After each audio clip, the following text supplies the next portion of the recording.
Now this piece is entitled Moby Turtle. Juan quit school at age 12 to help support his mother and two younger sisters. Absent a father, his family in need, Juan did for love what duty asked of him. It was honorable and what he knew best. He captured reptiles to fill zoo orders from all over the country. I became his weekend assistant due to my qualifications as a 9-year-old. That Saturday, we suited up and waded into the swamp just beyond his cul-de-sac. Suiting up was professional jargon, which meant we put on our sneakers. We needed 5 water moccasins, or cottonmouths as they were referred to locally. I had one close call when I slid into deeper water as I lunged at a snake, but we filled the order unbitten. The following Sunday, Houston's bayous were swollen after heavy overnight rains. Instinctively, Juan led us to a flooded channel where he thought our day's quarry might gather. Once there, we came upon a soft-shelled turtle so huge that we both recoiled in reverential dread and retreated momentarily.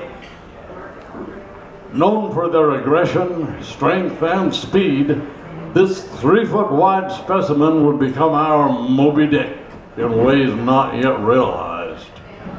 Any reasonable lingering fear was supplanted by simple awe, caution replaced by determination.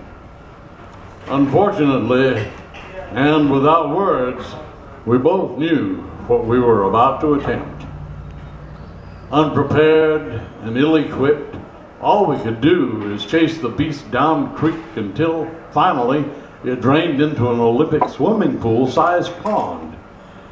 Seemingly, our efforts were certain to culminate in a complete waste of time. We pondered our disadvantage for what seemed like a full minute and formed a plan.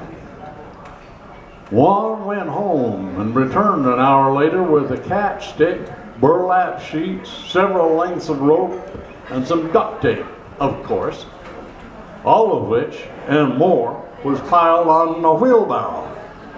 "You forgot the gloves," I complained. "Couldn't find them," he said. The 4-legged submarine would surface every few minutes, but always near the middle of the pond. I threw rocks close to him to encourage him to take his sit at the water's edge, where Juan had positioned himself on a limb overhanging the pool.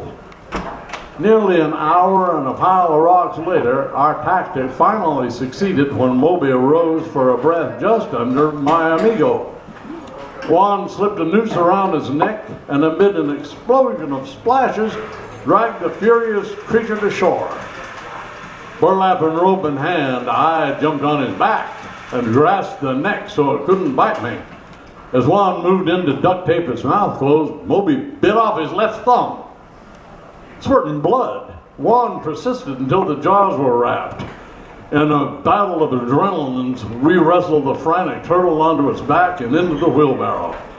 There we lashed it down with burlap, rope, and, of course, some duct tape. Then Juan duct taped the gushing wound where he once had a thumb. He told me to take Moby Turtle to his fenced-in kiddie pool and added, "I'm going to the hospital."